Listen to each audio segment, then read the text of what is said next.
Hola, en este primer vídeo de la parte de funciones os voy a resolver estos 4 ejercicios de forma rápida para que veáis cómo se calculan algunas de las cosas que ya hemos visto durante la explicación del tema, ¿vale?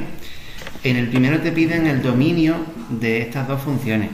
Apartado A, tengo una fracción algebraica en la que el grado del numerador es 1 y el grado del denominador es 2. Son dos polinomios, entonces es fácil ver el grado. Entonces, el dominio en este tipo de funciones son R menos los puntos que anulan al denominador, o sea, los x pertenecientes a R, los números reales, tal que el denominador es 0. ¿Vale? Entonces, lo único que tenemos que hacer es resolver esa ecuación de segundo grado y esos puntos se quedarán fuera del dominio. Yo no podré calcular la imagen de esos puntos. Entonces, lo primero que hacemos es calcular el discriminante, menos b al cuadrado menos 4 por 2 y por menos 1, pues se me queda 4 por 2, 8, más 1, 9. Entonces, mayor que 0 hay dos soluciones distintas. La primera solución, pues menos b, o sea, 1 más menos 3, que es la raíz cuadrada de 9, partido de 2 por 2, o sea, 4. Pues entonces sería 1 más 3, 4, entre 4, 1, 1 menos 3, menos 2, menos 2 cuartos, o sea, menos 1 medio. Entonces el dominio sería R menos 1 y menos 1 medio. Entonces es una fracción algebraica, ¿vale? Lo segundo, o el apartado B, es el apartado A. En el apartado B no tengo una fracción algebraica porque lo que tengo en el numerador no es un polinomio. Entonces esa sería una función racional. Pues tengo que tener en cuenta que las raíces cuadradas, ¿vale?, de algo que depende de x, ¿vale?, o sea, el radicando, tiene que ser positivo o 0. O sea, los valores de x tienen que hacer que el radicando sea positivo o 0. Entonces, por un lado, yo tengo esto, que x más 2 tiene que ser mayor o igual que 0. ¿Por qué? Porque al ser en la raíz cuadrada, el radicando no puede salir nunca negativo. Entonces tengo que tener en cuenta esto para el dominio. Pero es que también, como tengo un denominador, el denominador, la x, tiene que ser distinta de 0. ¿Vale? El x igual a 0 lo tengo que quitar fuera del dominio. ¿Vale? X igual a 0 no pertenece al dominio de la función. ¿Por qué? Porque si pongo un 0, pues se me anula el denominador. Y algo partido entre 0 o dividido entre 0 no existe. Entonces, solución, pues las x mayores o iguales que 2. El 0 ya está quitado porque me tengo que quedar con lo más restrictivo. ¿Vale? Lo más restrictivo es esto. Entonces, dominio de esta función pues sería desde 2 hasta más infinito. ¿Vale? El segundo, apartado B. Me lo pongo aquí, por ejemplo.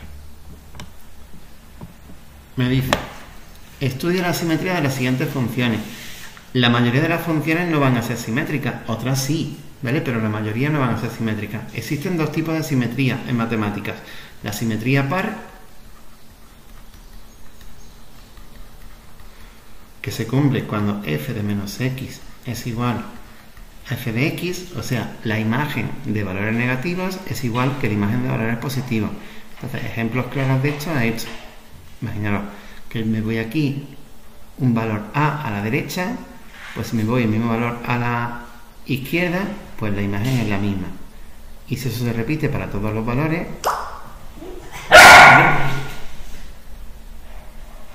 pues me lo dando una función que es par. ¿Vale? Entonces, esa sería la simetría par. La simetría impar,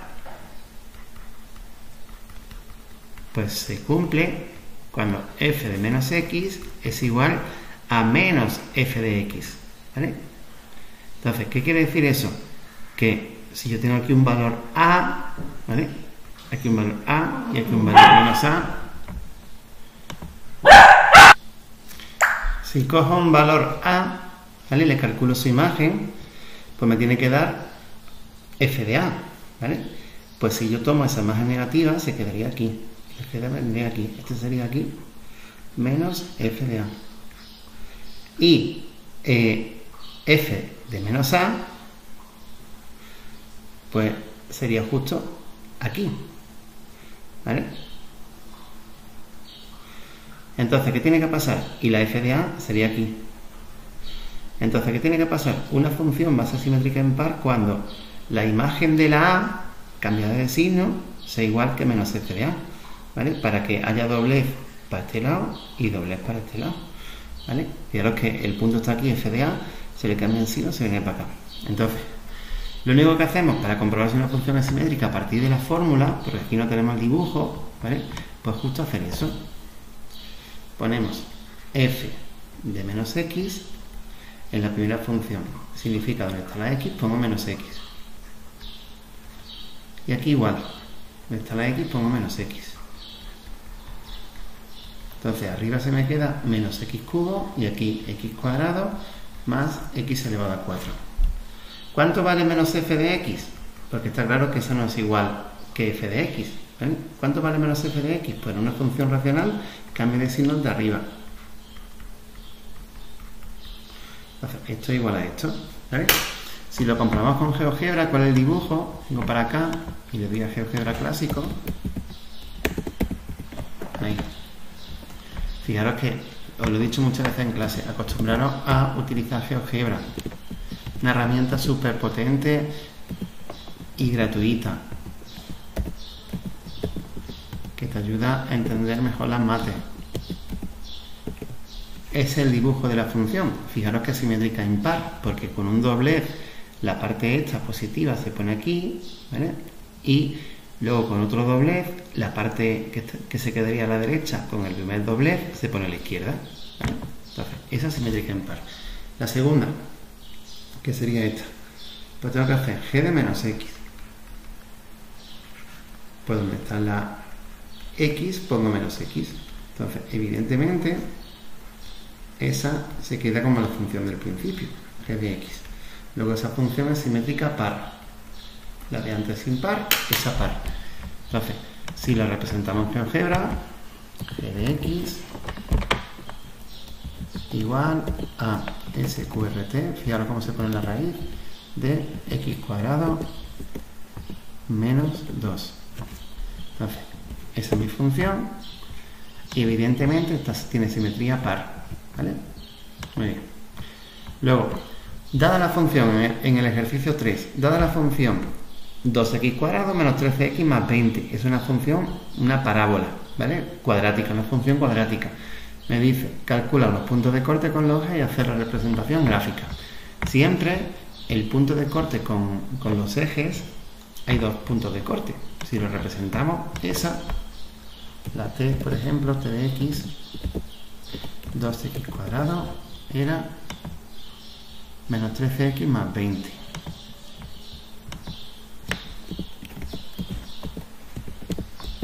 Entonces, esta parábola tiene puntos de corte con el eje x, este y este. Fijaros que GeoGebra eso lo hace así, con intersección, ¿vale?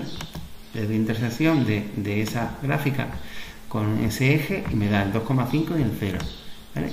Y luego con el eje y, pues estaría justo aquí, que de nuevo le doy intersección de esta recta y esta gráfica y me da el punto 0,20. Entonces, ¿cómo calculamos eso nosotros a mano? Porque con el GeoGebra estoy viendo que es muy fácil, ¿vale?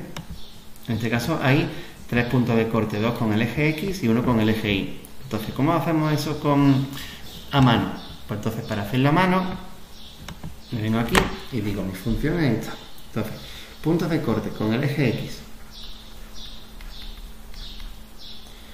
Pues para que corte el eje X, si miramos aquí los dos puntos de corte, ¿vale? Cualquier punto de corte con el eje X se caracteriza por tener su segunda coordenada 0, ¿vale? Fijaros que son 2,50 y 4,0. La segunda coordenada es 0. Cualquier punto de corte con el eje X tiene su segunda coordenada 0.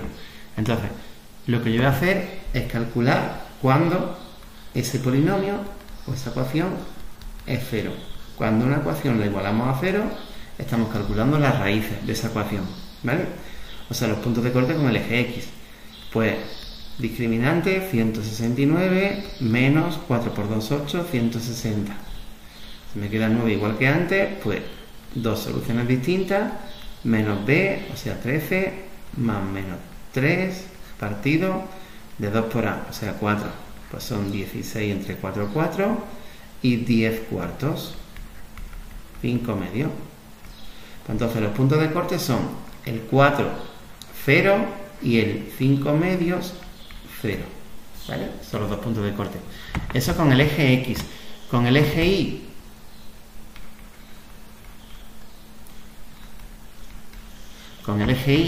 pues para que corte el eje Y, pues evidentemente la primera coordenada, cualquier punto que está en el eje Y, su primera coordenada tiene que igual a 0, ¿vale? Pues entonces eso es lo que hago. Va cambiado. Si cortan el eje Y, pues la X vale 0. Pues lo que tengo que hacer es cambiar la X por 0 y calcular la Y. Como la función era 2x cuadrado menos 13x más 20, pues hago f de 0, cambio la X por 0, 2 por 0, menos 13 por 0, más 20, total 20. Luego el punto de corte es 0, 20. 0, 20.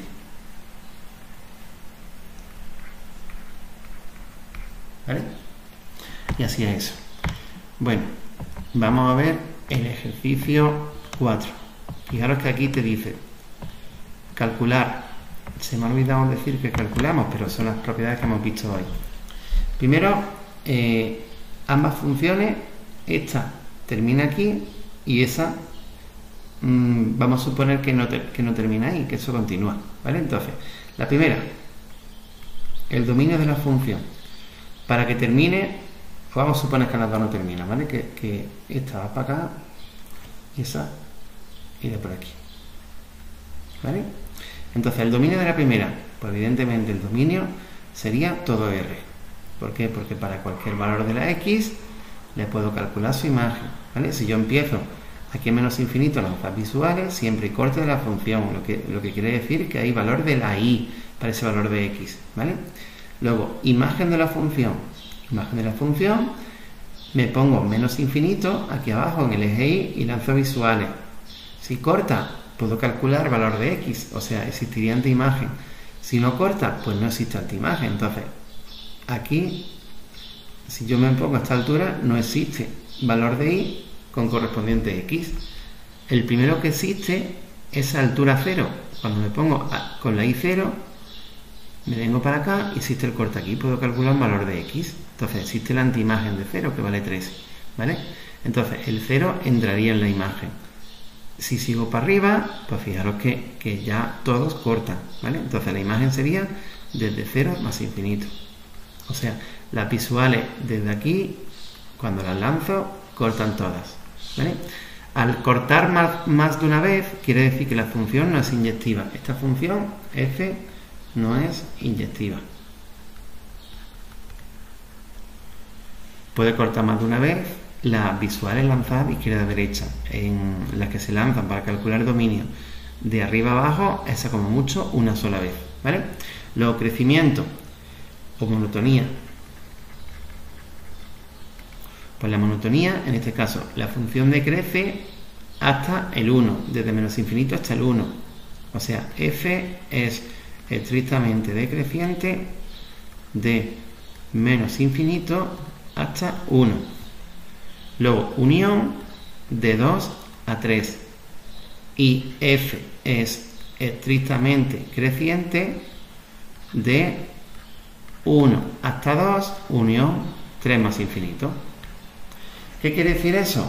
Que, por ejemplo, estrictamente decreciente, que si yo me tomo un valor a y un valor a más h, con la h positiva, ¿vale? O sea, 1 y un poquito, ¿vale? Pues si es estrictamente decreciente, la imagen de a y la imagen de a más h, pues ¿cómo serían? Pues, si me tomo el 1, si es estrictamente decreciente, por ejemplo aquí, si me tomo el 2 y un poquito más del 2, pues la imagen de un poquito más del 2 es más pequeña que la imagen de 2. Entonces tendría esto. ¿Vale? Sabiendo que pasa esto. De que si el valor está a la derecha, pasa esto, la imagen está más bajita. Y al revés, para que sea estrictamente creciente. ¿Vale? Pasaría esto. ¿Vale? Pero bueno, eso importa menos. Luego, continuidad. Esta función es perfectamente continua, ¿vale? En todo su dominio, o sea, en R, ¿vale? Luego, máximos y mínimos relativos. Evidentemente, esto de aquí es un mínimo relativo. Le voy a poner en otro color. Eso de ahí es un mínimo relativo. Eso de aquí es un máximo relativo. Eso de aquí es un mínimo relativo. Entonces la función tiene dos mínimos relativos. El primero es el 1, 1 y este el 3, 0. Y un máximo absoluto que es el 2, 2. Un máximo absoluto no, un máximo relativo que es el 2, 2. La función no tiene máximo absoluto. ¿Por qué? Porque esto crece indefinidamente y eso crece indefinidamente. ¿Vale? Pero sí tiene un mínimo que es relativo y absoluto, que sería este, el 3, 0. ¿Vale? Luego, más cosas. Asíntota. Esta función evidentemente no tiene ningún tipo de asíntota. Su dominio es R y no tiene ningún tipo de asíntota. Simetría. Tampoco es simétrica esta función. ¿Vale? Vale. Pues pasamos a la siguiente. Este dominio de esta función. Me lo bajo para abajo un poquito. Dominio de esta función. Pues el dominio. Evidentemente la imagen de -1 y la imagen de 1 no existen. Entonces, el dominio de la función sería R menos -1 y 1. Y de camino, asíntotas verticales, x igual a -1 y x igual a 1. ¿Vale? Luego, de camino que estoy con las asíntotas horizontales, como una sola función, la única asíntota horizontal que tiene, quiero decir, como es una única función o definida con una sola fórmula, o tiene horizontales o oblicuas. En este caso tiene horizontales, que sería la y igual a -2. ¿Vale? La imagen de la función, pues evidentemente desde el -2 hacia abajo no hay cortes silanzovisuales. Los primeros cortes empiezan a aparecer un poquito por encima del -2. Entonces sería desde -2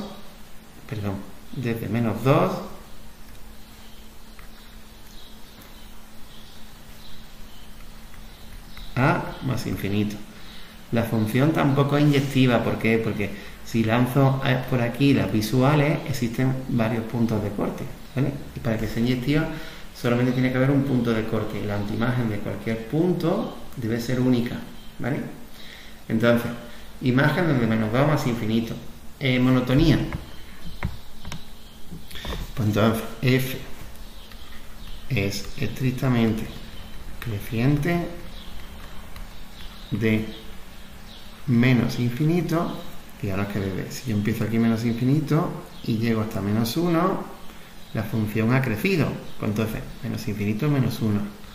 Unión, pasa aquí lo mismo. Desde el 0 hasta el 1, o sea, al variar la x de 0 a 1, las imágenes van creciendo. Y f es estrictamente decreciente,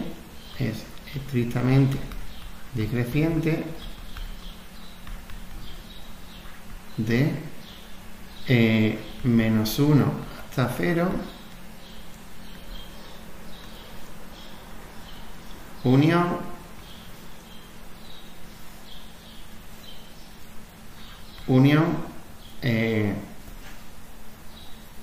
de 1 a más infinito. ¿Vale?